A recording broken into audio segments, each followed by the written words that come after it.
Hello and welcome back. Thank you, as always, for tuning in today.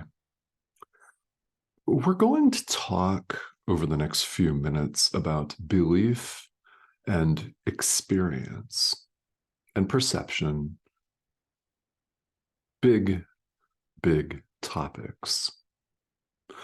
As always, you deserve nothing less, so I hope that you'll join me here. Over the next few minutes, we're going to underscore something that's true about all spirituality. In this regard, A Course in Miracles is no different from any other tradition. Where the action lies in our learning, in our spiritual practice, is in experience, through practical experience. It's in the doing that we really, really learn, because our experience is what teaches us. Our experience is what shows us that the ideas that we're practicing and cogitating on and entertaining in our mind are true. We prove them to ourselves. Want proof? Good. Prove it to yourself. Someone else is not going to prove the truth of these ideas to you, but you are. Isn't that exciting?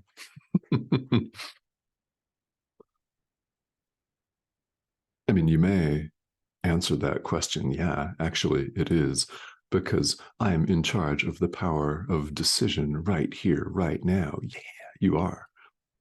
Excellent. It's very powerful. So it's certainly of value to understand teachings such as these with the intellectual thinking mind, this razor like mind, this scalpel like incisive mind that we've all taken time to cultivate, some of us more than others in this lifetime. It's one thing to get and understand these teachings from that standpoint, but that is not enough. It's nowhere close to enough. It is not nearly enough, because it's about our practical experience. That's how we really learn. Is it of value to understand these teachings on an intellectual level? Sure, it is. Happily, it's uncomplicated. It's simple. It's not complicated at all. We have only to count to one. That's the math test. There is no separation of any kind. Never has been, never will be, is not now. There is no separation. God is. And by the way, you're one with God, which you know, again, or you wouldn't be here. So in the text here, we're moving on to another section, section 6, chapter 11, section 6, which is entitled Waking to Redemption. And in the first 3 paragraphs, that's where we see some language and some teachings around belief and seeing. And we really do see what we believe. What we believe is what we see. Now, you may think, okay, well, that sounds rather obvious. Or you may think, well, I don't really get that at all. Either way, we're going to talk about it. And my hope here is that over the next few minutes, you'll get from our inner teacher some clarity as to how this all works and what you can do about it right now.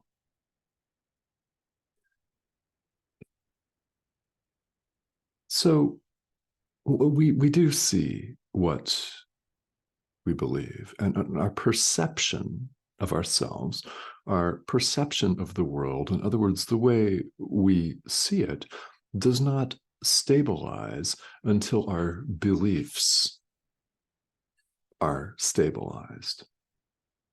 When our beliefs are fixed, that's when our perception stabilizes. Let's just say appears to stabilize. And we come to see ourselves, when our belief is fixed, we come to see ourselves as Homo sapiens sapiens. Whatever that actually means. It's a random collection of sounds, a separation device, a classification, really. That's what it is. It's used to set this thing apart from another species of Homo sapiens neanderthalensis that lived several thousand years ago. Separation device, of course, because they look differently. And this thing appears to look differently from other forms of life. So they're in different kingdoms, phyla, all of that. The Linnaean system of taxonomy is a simple separation device, one of many. I'm simply using that one as an example. So we believe that we're human being, and our perception becomes fixed. We see 8 billion others. We see ourselves as loving on one another and exchanging pleasant moments 1 minute, and then competing with each other the next, doing battle, which of course can lead to genocide and war in extreme cases. But it's often not that, though there are plenty of current examples of that in the world. There are even more current examples of our judging our neighbor, judging ourselves as incompetent, as worthless, scum, ridiculous little, completely incompetent. Are those voices clamoring at you? It happens to all of us when our perception is fixed that this world is where we live, planet Earth, it's our reality, a spinning ball of rock wobbling on its axis and orbiting this nuclear reaction thing that we refer to as a star. All of that. Our perception appears stable because our belief that this is our reality appears stable. So what happens when you begin to start questioning that this is our reality because you know it's not, or you wouldn't be here? This is where it gets really powerful. And if you allow it to be really fun and heartening and joyful and deeply relaxing and relieving, want to let stress go, forgive, forgive, forgive.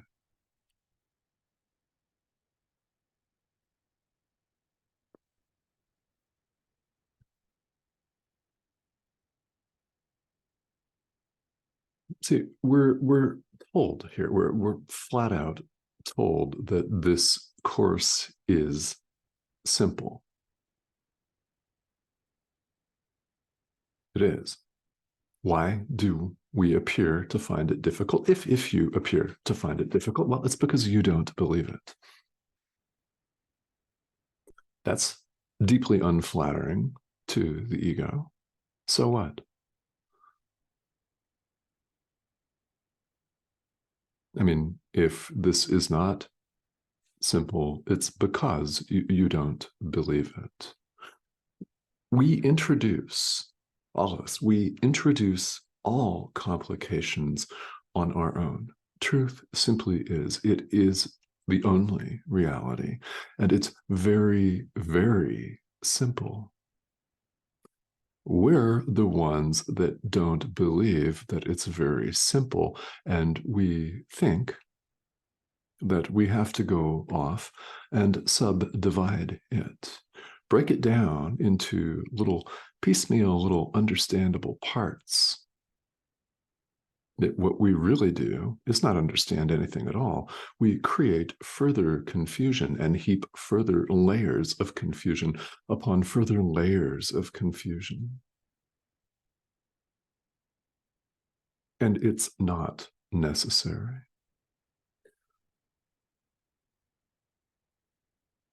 The course is clear. God is. You're one with God. There is no separation of any kind. Ideas leave not their source. You're an idea. I'm an idea. We're all an idea, the thought of God, by which we're actually known here and referred to as the thought of God in A Course in Miracles. Ideas, thoughts, leave not their source, capital S. Thoughts remain in the mind of the thinker. One equals one. One with means one with. The one thing that we're invited to do here is to acknowledge and accept that God is the author. He created us. He extends himself. Like extends like.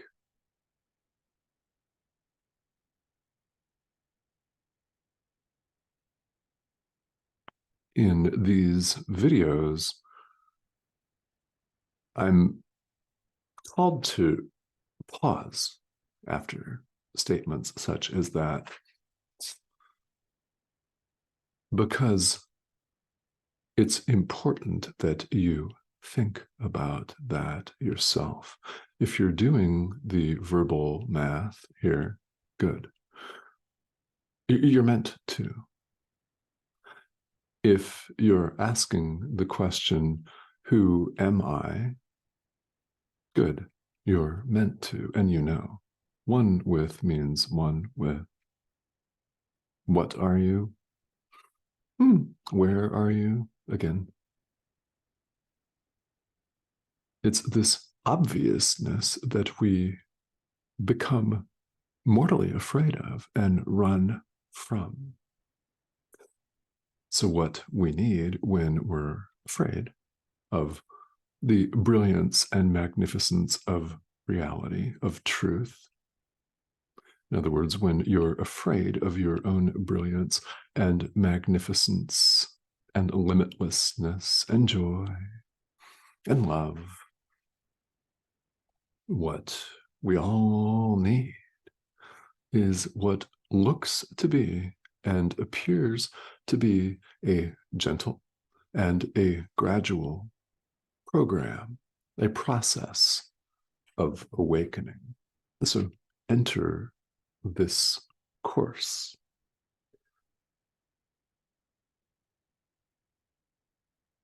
If we don't grasp the clarity and the obviousness of this course, it is because we don't believe it yet. We're being led here as we allow ourselves to be led to different experiences, wildly different experiences, aren't we? Many of you have had these. How it actually looks, in fact, differs for each and every one of us because our inner teacher knows what you need right now. He also knows what you're able to handle right now, because it would be very unskillful and unkind to plunge you into an existential crisis. So we get what we're ready to get at a given time. And the more you do it, the more you're ready for. Oh, yeah.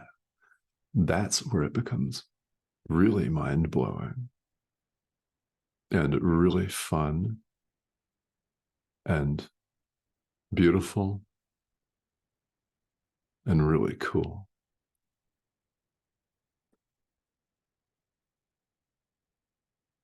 We're being led to different experiences that teach us different beliefs.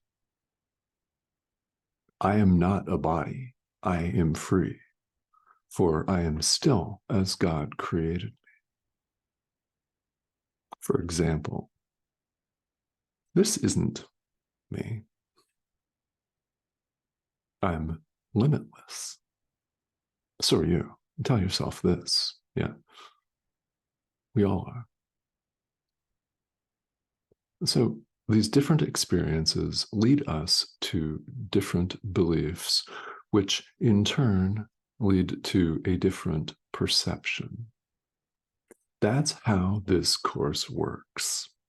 Jesus is leading us, the Holy Spirit is leading us to different experiences in which we change our mind. We change our beliefs about who we are, who our brother is, what the world is, and in fact is not. We develop different beliefs, which in turn leads to different perception, seeing things differently. The exact opposite of the way we currently see them. Do we still see things that look like human bodies? Yes, of course we do. You're looking at one right now, which is an assemblage of pixels and things that's being broadcast somehow. I have no idea, but I'm glad it's taking place on a screen. So you're watching this on a device wherever in the world you happen to find yourself. We're not a body. You know this full well. You could choose, of course, to deny this.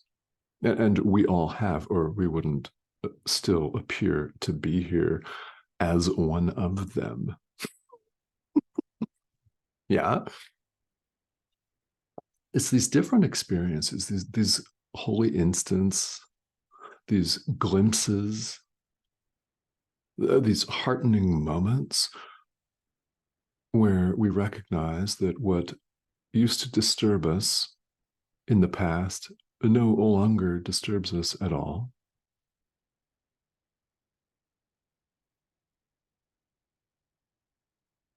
Due to our practice of true forgiveness, due to our acceptance of truth just as it is.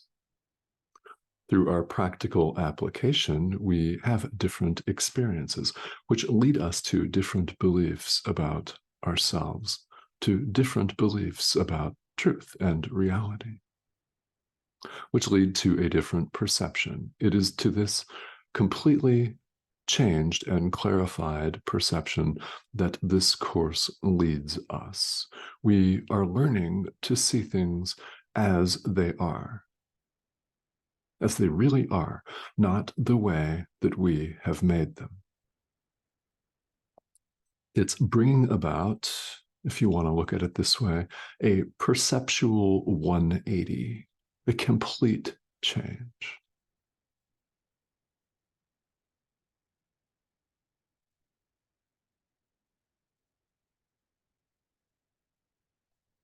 Experience does teach.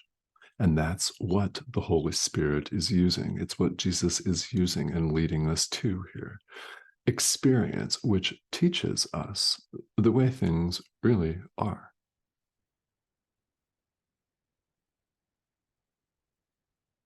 He's leading us to experiences that will be less and less willing to deny.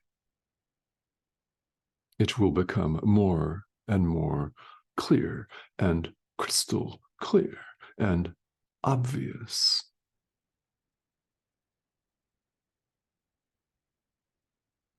And if you find yourself thinking, yeah, I don't know, man. Yeah, I don't know about that. No problem.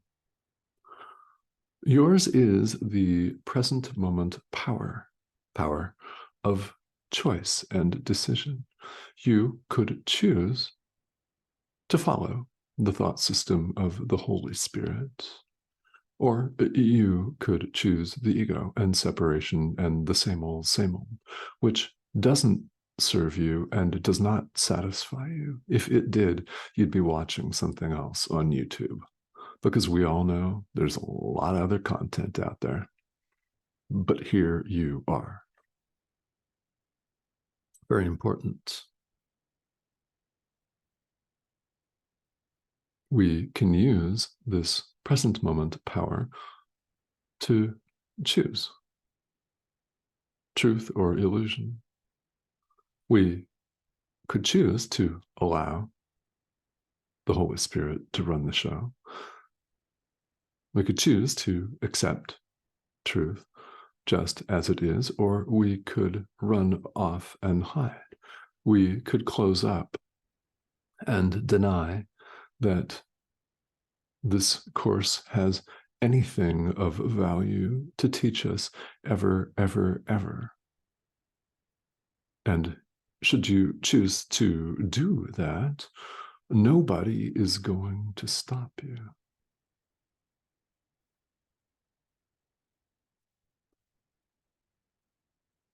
You can only stop yourself.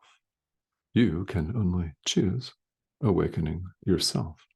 And Jesus, the Holy Spirit, awaits your choice. So I thank you, as always, for tuning in today. Comments and questions here in this series of videos are more than welcome. So if you have them, please feel welcome to leave them here. And that includes suggestions or an idea or a topic that may be coming up for you that you'd like to see me spend perhaps an entire video on. I'm happy to do that. We've done that quite a bit in the past couple of weeks here. So it's always important that we cover and that we address here in this procession of videos what's coming up live for you. So if you have those questions, please feel welcome to leave them. And even if you just want to pop in on the comment thread and say hello, I'd love to hear from you. So yeah, please do that. Please also join us and subscribe. This arrow in the corner of your screen is the prompt to do that. When you click or hover over that, you will be invited to join us. You'll see a little message that says subscribe.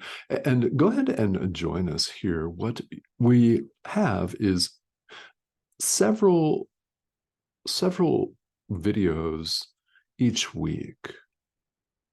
We're going through the text of A Course in Miracles, but as I just mentioned, it's always a good time to pause and address specific questions.